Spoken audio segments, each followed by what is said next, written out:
Hello ladies and gentlemen, and welcome back to Pathfinder Wrath of the Righteous. We are currently, well, we're underground in Leper's Smile. And I don't know what the way forward is, if I'm completely honest with you. We went over here and this is all just a dead end, right? The only way I can see to leave, well, is out of here. But I was thinking about this. Surely the direction we need to go is through all of these caves, because there was no way past them on the world map. Makes me think I'm missing something, but I guess, I don't know. Let's go check the other direction. It's possible this was just a side alley with a couple of mystic path items. Okay, let's go back out of here. Did I miss picking anything up? Doesn't look like it. No, okay, let's leave. Is there an exit up here? Ah, yes, that area exit. Right there.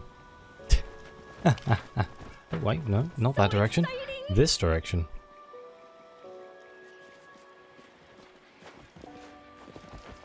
Oh, there's some loot here. With a composite shortbow. A magical composite shortbow. Breastplate. Cold iron masterwork longsword. Huh. I mean, I'll grab it so I can sell it, I suppose. The breastplate's worth a bit of money, but I'm not sure it's worth having weight-wise. Hey, you received an item, the composite shortbow. It can bypass damage reduction. Despite not being made of cold iron, it has cold iron?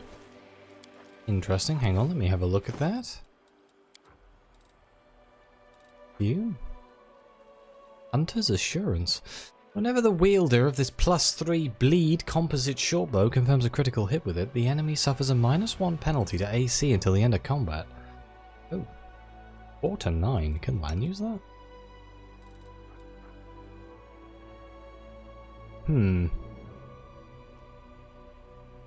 Technically, it's worse than the Wicked Longbow, I think. I know Woljif can use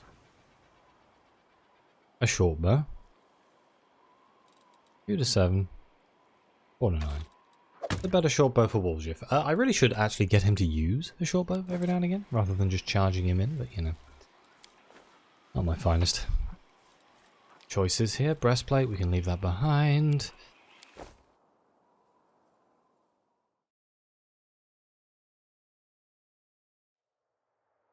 Okay. Looks like we can move past Leper's Smile, and there's a camp there. I think our camp's moved forward? It has indeed. I still need to do the Goblin camp, which is something I'm acutely aware of. My main force is all the way up here, though. I'm half tempted to send them back. Our morale is really low because of the march to Dresden. Let's scout ahead with our party first. Do I wish to enter this location? Sure. I think this is my camp. We might be able to talk about all the things that just happened. It's an honor. Thank you, gentlemen. It's still bloody snowing. Hey look, the troop's still here. Good lord. He's a very big cyclops. Do I want to be here? Is there a reason I am here? Or has this just moved the camp? What Crusader? Recruit? I guess I could rest. The chapel tent? My tent is around here somewhere. And this tent. Anything happening in here? I shall take this opportunity to rest. I should probably sell all my stuff as well, shouldn't I?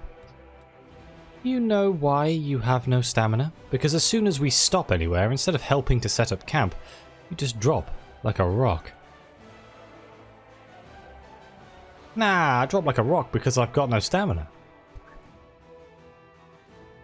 Thanks, Woljif.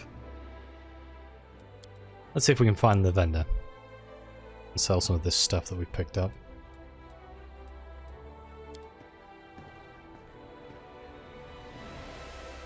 Oh no, the Apparently the crusade morale dropped by 2. Oh no, at least on the easy mode that shouldn't be a problem. In theory. Where is the salesman? Hang on, he is... By Woljev? Yeah. He is. See, I'm remembering. Hello, friend. The quartermaster flashes you his usual grin, but it fades almost immediately. What a march, eh, Commander? I won't forget it, not in a million years. I can't stop shaking whenever I think about the leper's smile.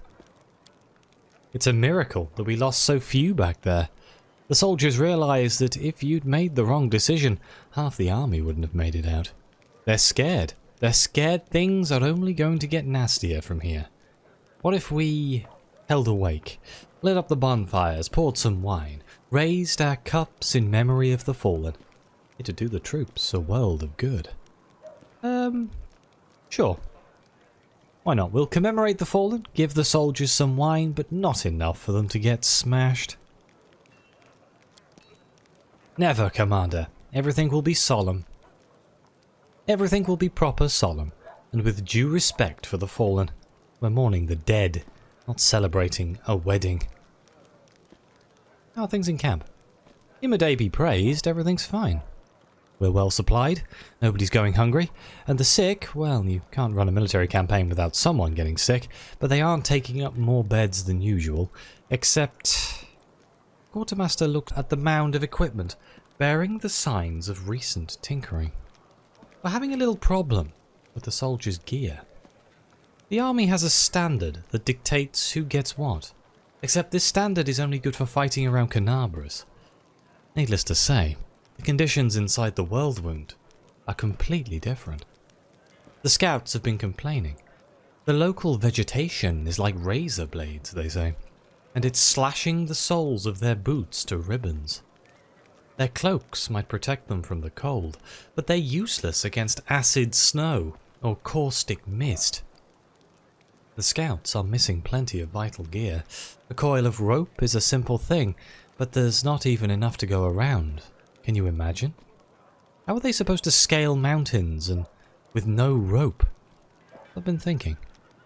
What if we issue them different equipment? The scouts, at least.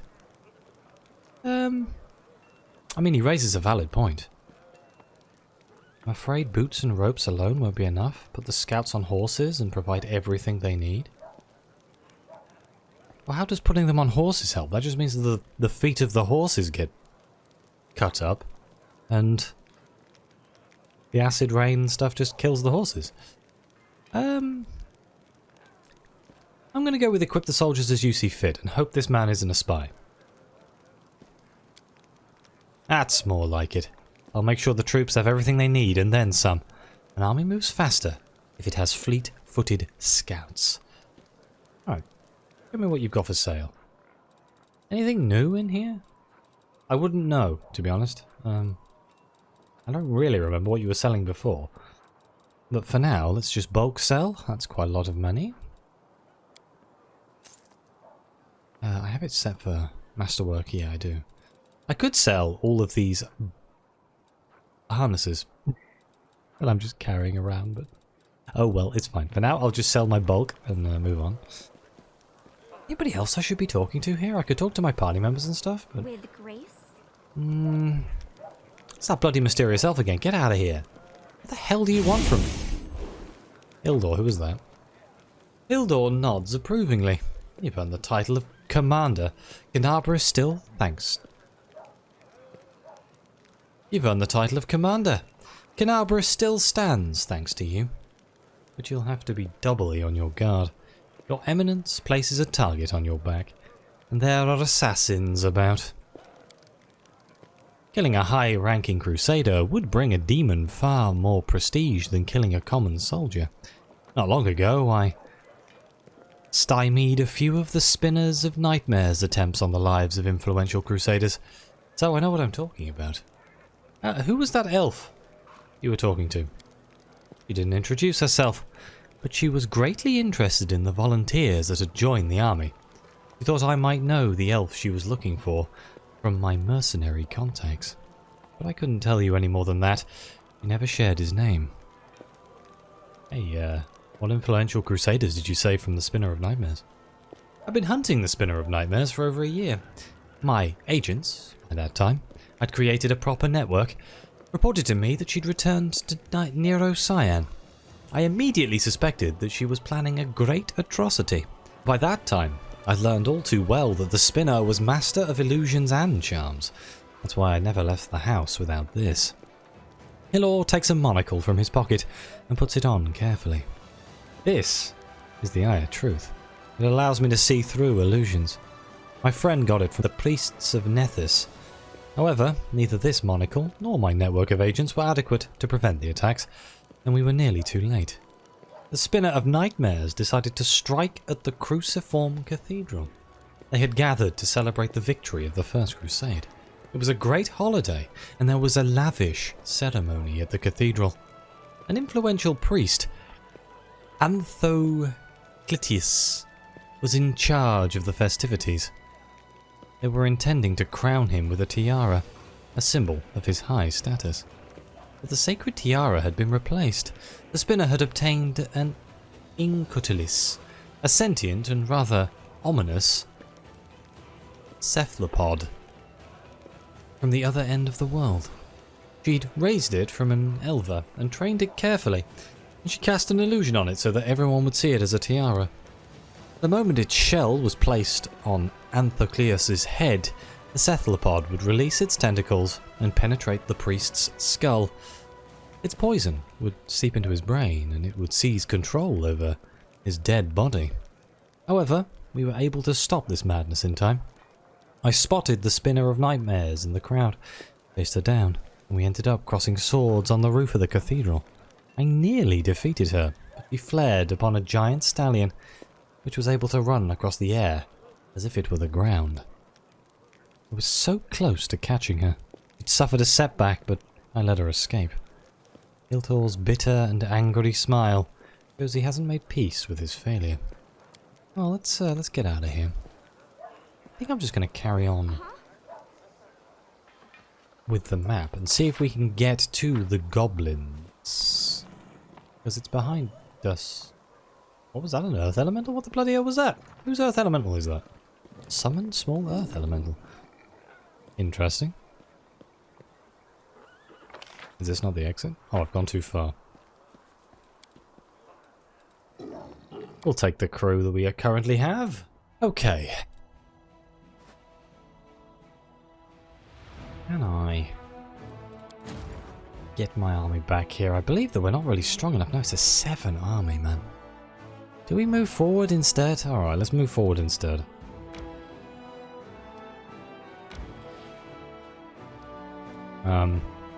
God, I don't know which way this is gonna go. I can go to the inconspicuous camp. Sure, why not? Let's hope it isn't more drow. Oh, there's loot. Renuk? Oh, boy. The aged kobold, sitting by the small campfire, greets you with an amicable gesture. He doesn't reach for his weapon or hiss threateningly. All in all, his behaviour is highly unusual for one of his kind. His clothes look quite unusual too. Not many kobolds opt for human clothing, nor do they adorn their possessions with spikes or scales. Greetings, my name is Krinuk. I'm all alone here, so you may safely come closer. He speaks smoothly, without the usual kobold hissing. Moving us slightly aside, the kobold points to the carcass of a small animal on a stick roasting over the fire. Dinner will be ready soon. Kobolds are a rather courteous lot, it would seem. I never expected to receive an invitation to dinner from one of your kind. As a guest, rather than a dish, that is. I didn't exactly invite you, Count. My invitation was addressed to the commander. But sit down, help yourself. Beyond the walls of your fancy mansions, you'll find surprises far more unusual than my humble self. Who are you? As I have already mentioned, my name is Krenuk, at your service. The kobold offers a short bow, an unusual gesture for one of his kind to make. As a rule, kobolds do not express their respect to anyone other than their dragons. I am a traveller and a friend to the crusade. I can be your friend too, if you are tolerant towards kobolds. Krenuk utters the word tolerant with shocking ease, as if he is something other than the narrow-minded and savage subterranean beast you'd expect him to be. Kobolds are infamous for worshipping dragons and despising all other races, and few of them would even understand the concept of tolerance, let alone subscribe to it. The Crusade has many unusual friends, but even I haven't met anyone like you before. I'll be glad to see a kobold in our ranks. Seela smiles amiably. Oh no, don't get me wrong. I have no intention of marching within the Crusader ranks. Still, I hope that my humble assistance will be of use to you. Wait, what did you just say? Tolerant? Are you sure you're a kobold? Ah, so you saw through my disguise. Krenuk tried to mislead you with sweet words and then ambush you. The kobold utters a loud hiss, which then morphs into an amused chuckle. Of course I'm a kobold. Trust me, you are not the first to be shocked after hearing me speak and realizing that I'm not going to rob or kill you. Oh well. I'm lucky. If representatives of other races want to be seen as intellectuals or decent conversationalists, they have to read a lot of books, refine their manners, possess a passing knowledge of classical theatre, and douse themselves in fine perfume. Whereas in my case, all I have to do is not lunge at you with a spear or hiss every other word. Okay, was it you who left me the note? The kobold shrugs. Of course, who else could it be? I wanted to make sure you were interested in the information I can provide. What are you cooking? Judging by its ears and hind legs, it's a hare. The kobold casts a dubious glance at the animal's mouth, which boasts a huge set of teeth. Or maybe it's a tiger. Depends on your point of view, I suppose. Right. So, what do you want from me? I want nothing from you. I am asking for nothing. I am simply offering help. I sympathize with your cause, so I would like to provide whatever support I can from time to time. Does that work for you? The kobold stops and looks at you expectantly. How exactly can you help me? With advice, mostly. Throughout my life, I've seen a lot, and a piece of timely advice can be extremely valuable, don't you agree? Of course, if your advisor is a kobold, the merits are not so obvious, but you're in luck. This kobold right here has an extensive knowledge of a variety of matters that you may find useful someday. After some thought, he nods towards the campfire. One more thing I have to offer is this hare, after it's cooked. How do you know so much about demons? Krenuk gives you a long and heavy look. I've had some experience with them. I don't want to go into details right now. All I'm saying is that after a rather short and not even hostile encounter with them, I stopped eating meat for several years. Okay, what's the catch? No catch. I'm acting for wholly altruistic reasons, but my motives are something I would rather not reveal. Krenuk turns his face to you, and his wrinkles become more visible in the glow of the fire. We just met 5 minutes ago. Don't you think it's too early to expect complete candor just yet? As I have already told you, I am a friend of the Crusade. You can choose to trust me, or you can leave. Well, what could possibly go wrong? We'd appreciate the help. Krenuk nods agreeably. And we have a deal. You won't regret your decision. Just drop by my camp every now and again so we can have a word. Perhaps I'll be able to give you some useful tips. Pulling out a small knife, The traveller carefully cuts off 2 strips of meat from the roasted hare. He throws one into his toothy maw, while graciously offering the other to you. A strange animal, for sure, but it seems edible. The energies of the world wound mask everything in illusion. Harmless-looking animals try to eat you for dinner. Dangerous paths appear to be straight roads. And your enemies, sometimes your enemies can look like your friends. Crinnock squints and looks deeply into your eyes. Have you ever been in a situation like this?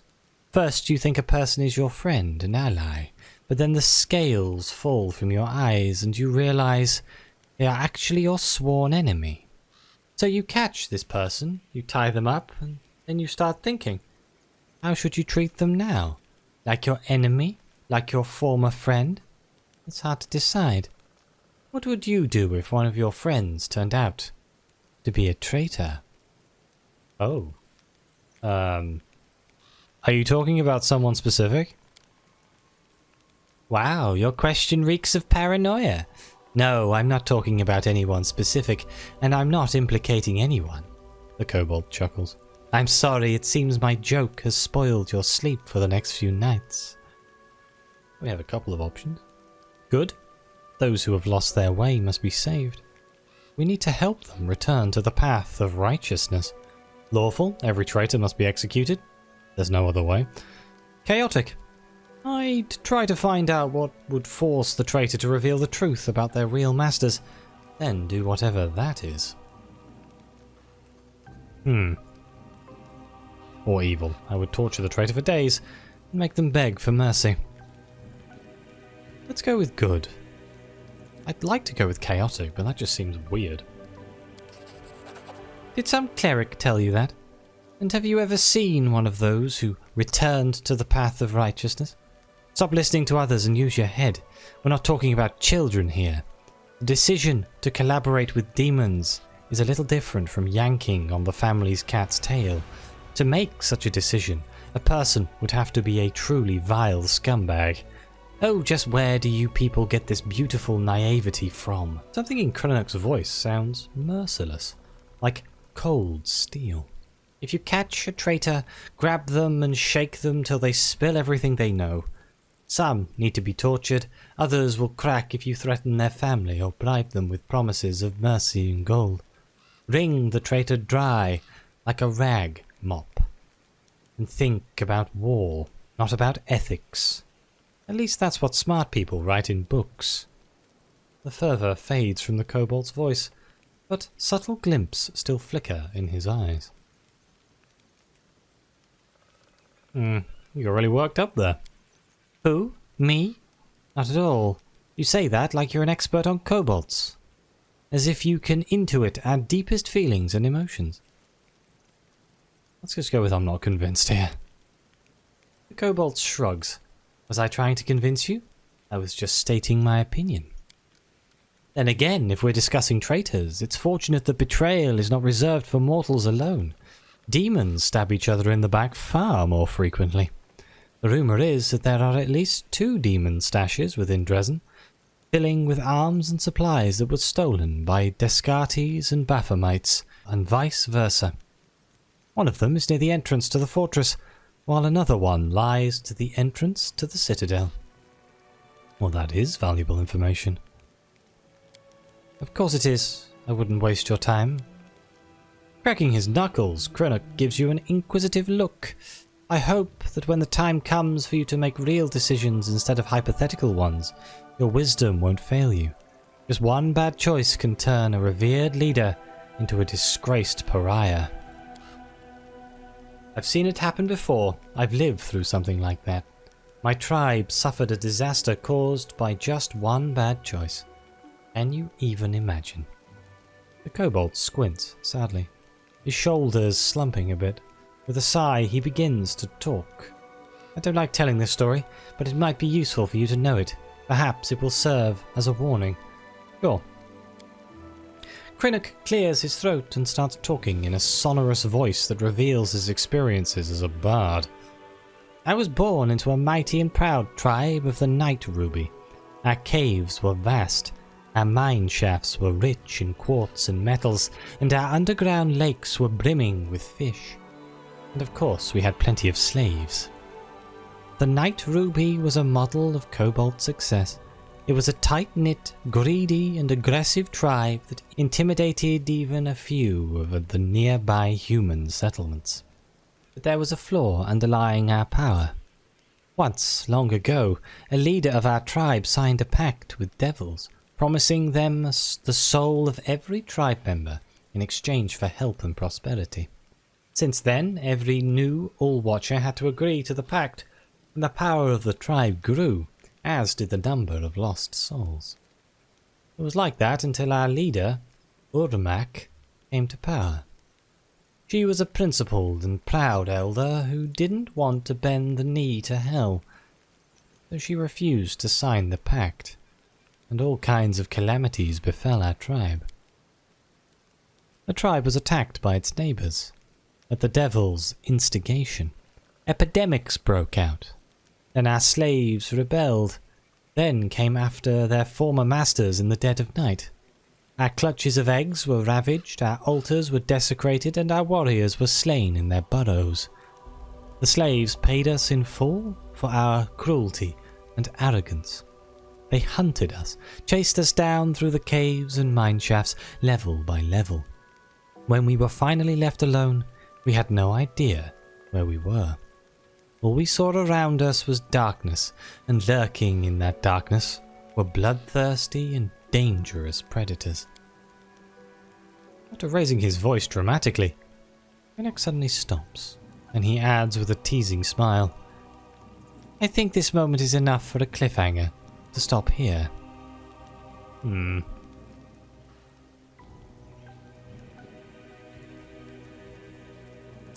Okay.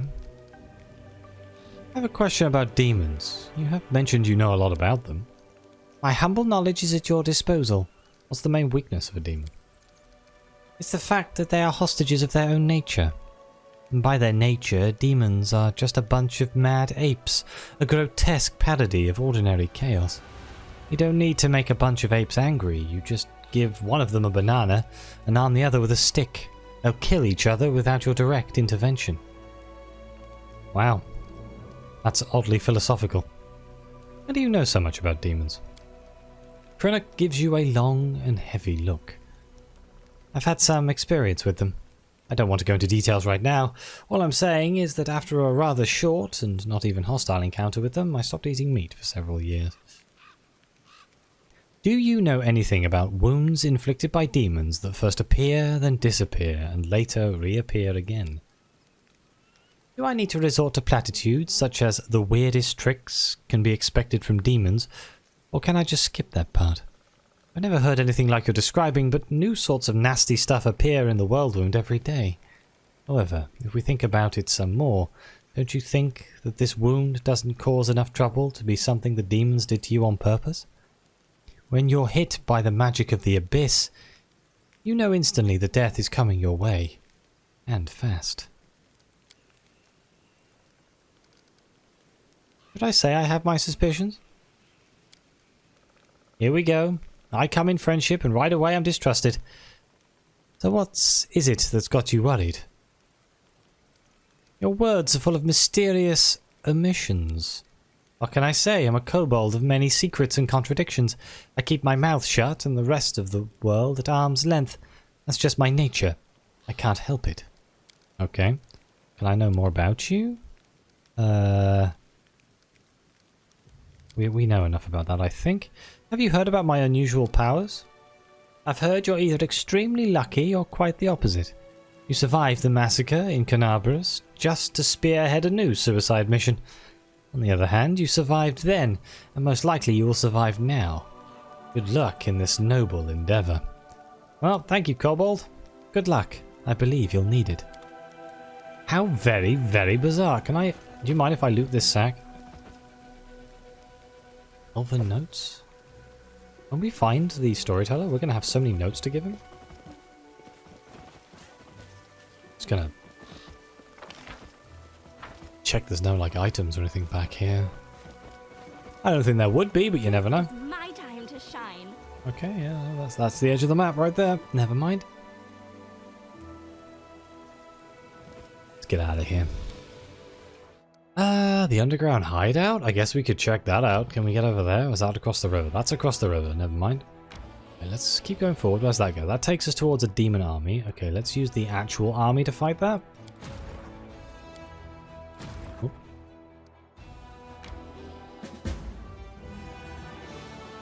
Victory.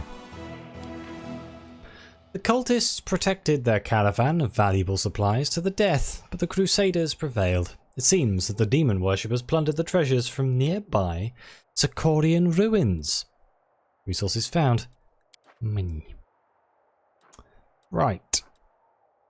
That's put our morale back up again. Fantastic. I'm worried about if I keep going towards Dresden. Something's going to go horribly wrong, but I would like to go to one of these places. Heaven's Edge or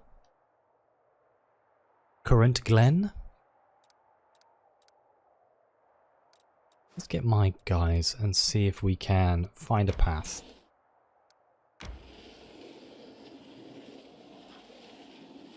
Heaven's Edge. Sure. We'll start Heaven's Edge. I don't know if I'm going to have enough time to do all of Heaven's Edge, but we'll see. I'm on my own.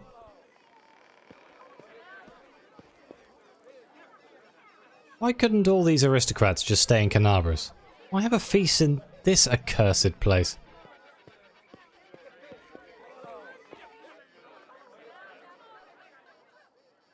My not so numerous, but nonetheless dearest guests. About a year ago at my last birthday party, I assured you all that I nurtured a deep-seated hatred for boring people who give protracted speeches in the misplaced belief that their inner thoughts are of any interest to anyone but themselves. Now I am a whole year older and also a full-fledged crusader, an honorable position that requires me to be as dull, pedantic, and vexing as I possibly can. Therefore, a speech it is. For God's sake, The revered cleric Nestrin, my guardian and tutor, often told me that those who live a sinful life may expect to join the abyssal hordes after they die. This is why their path is the most despicable of all. A part of their soul may return to Mendev in the abominable form of a demonic invader. Every time we see a demon, we might as well think about it.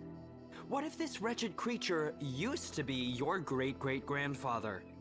What if certain parts of this pointy-tailed beauty used to belong to your pious cousin? They say that the demons represent the sins of the souls they are made of. Succubi emerge out of lustful souls. Vandals turn into Abracandilu. Gluttons become Nabasu. I, for one, am determined to commit as many different sins as possible, so that the distributive mechanism of the abyss breaks when it tries to decide what to do with my soul. what a great plan. You, my dearest guests, will be my assistants in this complicated task. Eat, drink, and indulge yourselves in whatever vices you can. Let nobody leave this house as righteous as they entered it. Live every day like it's your last. After all, nobody knows when that day will arrive, do they? Theron smirks, finishes his wine, and tosses the glass to the ground. Well.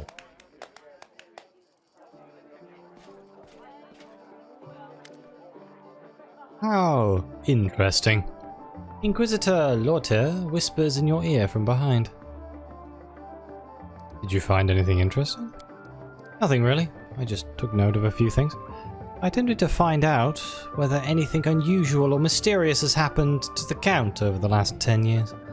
During my conversations with his acquaintances, two people noted that he never speaks of the revered Nestrin, the priest of Imade, who was his guardian and tutor. Yet he just mentioned Nestrin in his speech, whatever that might mean. You told me that you tried to find out if anything odd had happened to Darren over the last 10 years. Some of his servants complained about strange occurrences in the house, like objects moving by themselves or candles going out. Of course, that could simply be a figment of their imagination. It is also very well known that the Count often invites various spellcasters to entertain him, and encourages them to use their magic in mischievous ways. Practically the whole of Mendev knows the story about the 3 drunk wizards and their teleportation race across the roofs of Canabras after a party at the Count's house. What I'm trying to say here is that any fluctuations in residual magic at his house are not at all surprising. There was the matter of the abduction, however. A gang of bandits kidnapped the Count, hoping for a ransom, but the only reward they got was death. Afterward, the Count told everyone that he had hired the bandits himself as a joke. The other mercenary squad that freed him and executed the bandits was also in his employ. We've heard that story before. Nobody really wanted to delve too deep into this case after confirming the identities of those wretched cutthroats, but there was one disturbing fact about it all, and I don't mean the Count's bizarre idea of fun. The mercenaries who supposedly freed him had also cut off the bandits' heads, after they had already killed them.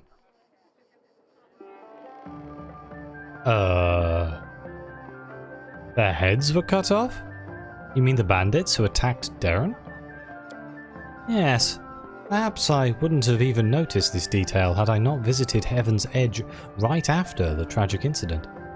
I remember that we also found several headless bodies, both of guests and demons. We thought they'd been decapitated during the fighting. Oh. Is that where the severed heads are coming from? Oh no. My companions have been finding severed heads among their belongings recently. Strangely, things like this weren't a problem before Darren joined the party. What? Well, that is an alarming coincidence. Now we have another reason to conduct an investigation. It is crucial that we find out what exactly happened at that tragic feast. Here's me blaming Camellia. What do you need to do, Inquisitor? Now that's the hardest part. I need to dive deep into the past of this place, which requires casting several different spells over some time. It would be very convenient for me if nobody interrupted the process, especially the Count himself. I don't think he remembers my face, but a suspicious stranger casting unknown spells might attract his attention. All in all, what I want you to do is distract the master of the house. Right now, he is playing host in the very place I'd like to start with. I mean, how do I distract him? I don't know. Maybe your companions can assist you somehow. Or you can take a look around. Perhaps there's something that can help us. Okay. Good luck. Come back to me when the Count leaves. I will tell you everything I managed to find out. Maybe even show you something.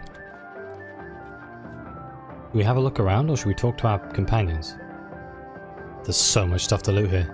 I'm going to steal it all. Berry wine? Wait, a jug of wine if used creatively may distract the Count for a while? Reckon he has a favourite wine?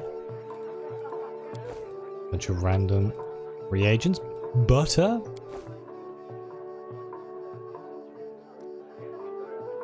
Let's talk to Sociel. I can't imagine how lovely this manor must have been before the war.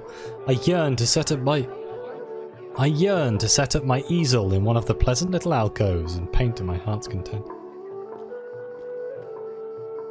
Hey Lan, you got any ideas? So I've somehow landed at a party of a royal brat. Go figure. Seela? You never know when or if you'll get another chance to rest and have some fun during wartime. I'd rather take my chance while I can. I don't want to speak to Darren himself, not yet. Let's go speak to Regiel. Bit of an outlier at this party. This estate could be remade into a formidable defensive outpost. It should be expropriated for the sake of the war effort, and the owners compensated after victory is secured.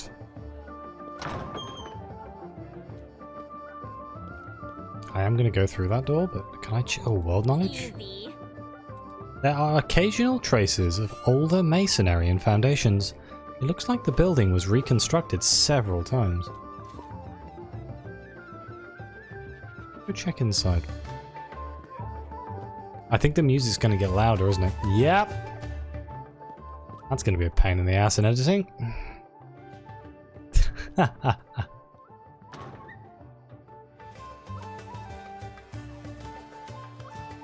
Okay, Woljif is here. Everything here is so sparkly. I'm just gonna go take a look at this thing and put it right back. Honest. Ember? I don't like it here. This party is stupid. Nenio? The psychological premise for mortals' attraction to sites of mass murder or gluttony. Which article from my encyclopedia should I focus on now? Olbrich? So that's how the Mendevian nobles live. Are their latrines adorned with gold and diamonds, like people say? Possible. Court Orende's servant? The fact that he's named servant makes me think we can talk to him. Oh, it's you. You remember me? I called upon you to save the Count in Canavras. Oh, it's you. Galaxian wine? I'm sure he has a favourite wine. I don't remember what it is, but I'm sure he has one. The door is sealed and looks like it hasn't been opened in a very long time. How cute! Same for that door. Elemental essence. Okay, this looks like quite a small area then. I guess I'm not going to have much choice but to speak to Darren. I haven't spoken to Camellia actually. What's Camellia? She might have an idea. She's evil.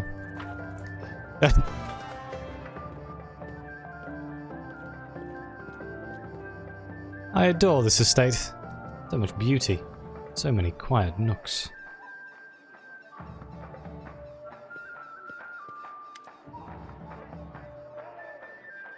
Aaron, who has been watching the guests with an unreadable expression, turns his head to you and says in a casual tone, like he's continuing a conversation that was interrupted. I've always considered myself an aesthete, not a hero. When Doomsday comes, I thought I'd pour myself a glass of 100-year-old wine, sit in the front row and just watch the world burn. Playing the violin was also an option. Now I'll be damned if I know how I ended up in the Fifth Crusade. How did I become the companion of a heroine chosen by Imode? Perhaps this is your chance to finally do something worthwhile. Oh, that's a bit mean.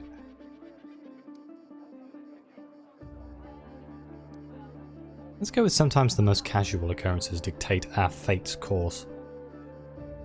I'm afraid that is not always the case. Sometimes it is dictated by alien but wholly deliberate forces. But tell me more about Heaven's Edge. This estate was once a truly beautiful sight, with its lush gardens and placid ponds. Aaron smiles briefly. It is a genuine smile, quite different from his usual half-smirk. The house itself is not that large. However, this land was part of the border region even before the World Wound, so my ancestors took that into account when laying the foundations. The larger the mansion, the harder it is to defend. I'd gladly give you a tour, but I'm afraid there's not much to see here. I didn't have much time. My servants only managed to clean up this yard, the Great Hall, and a couple of rooms. There's nothing interesting about them, except perhaps the magical firefighting system powered by water elementals. I'm not sure it's still functional, though. So, I can demand a report. You do remember that you're still my field attaché and plenipotentiary something. Count, I demand a report of all your work so far in half an hour. I can spill wine on his suit. That's just evil. I could never do that. So why did you really decide to throw a party at the scene of such a tragedy? What's this ghoulish farce all about? I'm going to go with that one. Aaron freezes. What an odd feeling. Like I had been lying under the sun in a spectacular meadow in full bloom, and then you barge in to pour a bucket of ice cold water all over me. Is this how you treat people who invite you to their celebrations? No, you don't have to answer. I could come up with a polite excuse, but I'd rather match your courteous manners and put it bluntly. I do not wish to continue this conversation. Thank you for ruining my mood. I shall retire to my chambers for a while. The Count gives you a pointedly formal bow and leaves. Whoops! I thought he'd appreciate being direct.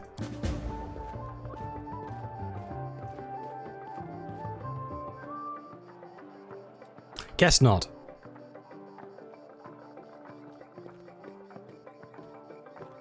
I'm assuming he's moved forward? No, there he is. Oh, what's this? The decorative plants are in a miserable state. They've been neglected for many years. I see you did your part, Commander. Thank you. Now get ready to watch and listen closely. I will unravel the past of this place and try to show you whatever I find.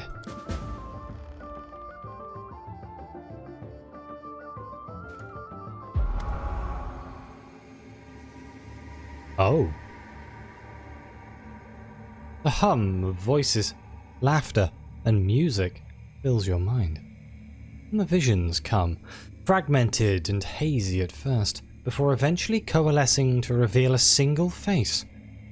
It is a woman of stunning, heavenly beauty, and her delicate features instantly tell you who she is. The family resemblance to Darren is obvious. My dear guests, the Lady of Heaven's Edge welcomes all of you today. I hope this day is as bright for you as it is for me, because on this day, my only, precious, sometimes arrogant but utterly beloved son was born. A child is usually a reflection of their parents and caretakers, Countess. Will you allow the humble tutor of this young man to address the guests, and the man of the hour as well? A new face appears. It is a handsome old man with a strong, dignified posture and a voice that emanates power. Can't we just have one day without your sermons? It's my birthday after all. 10 years ago, the young Darren had an utterly angelic appearance. His table manners and expression lacked the dignity of a true angel, however. Day. I'm sure the revered Nestrin only wanted to hug you and offer you his best wishes on your birthday. Wait, what was that noise?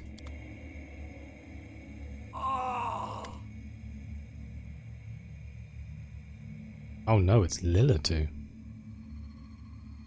The shrill laughter rings in your ears and reverberates in the base of your skull. In the vision, a Lilith appears before the guests of the estate and gives them an exaggerated, scornful bow. The sorceress of evil has come to your celebration, mortals. Did you prepare a treat for me too? What do you want, spawn of the abyss? I've already done everything I wanted to. Hey, you, doddering cleric, look around. Don't you notice anything odd? The plague is in your wine, in your food, in the air around you, in your blood. Soon you will all die. Pray to your pathetic goddess and call upon your healing powers all you want, but they're not going to help you. Nothing will help you. I will give you a chance to see it for yourselves, and when I return, the grave realization will have already sunk its teeth into your throats. Oh, how I love watching mortals in their final, desperate hours. The demon finishes her speech with an air kiss to Darren, making him freeze in horror, and disappears.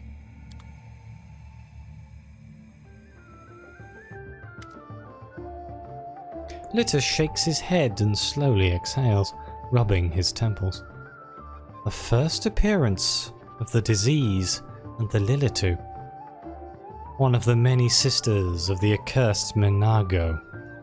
So far, everything I've seen matches the official version of events. So, who were those people in the vision? Countess Ciliana Adrande was Darren's mother, one of the most beautiful women in the history of Mendev. She was an Asimar, just like her son. The old man is the esteemed cleric Nestrin, our Count's guardian and tutor. He was well known for his unfaltering faith and iron will. I was only passing acquaintances with him, so I can't tell you anything more than that. I didn't recognize the others, but Aaron told me that the first victims of the disease were his second cousin and the cousin's wife, hailing from the eastern border. So surely the cleric could have done something. I can't say for certain, but I believe there was nothing he could have done. Magical diseases are already difficult enough to cure, and this plague struck very fast indeed. Now we must find out what happened next. What now?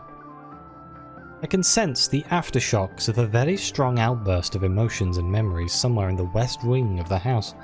Something must have happened in one of the rooms.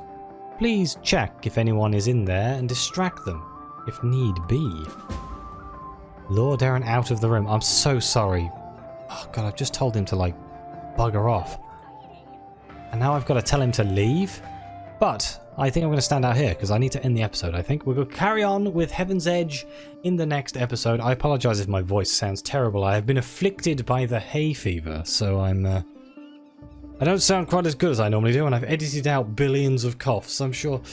So, thank you all very much for being here. Please like, subscribe, let me know what you think. Your comments are greatly appreciated. Thank you again to the members of the channel and the coffee supporters. It really does help me keep making these videos.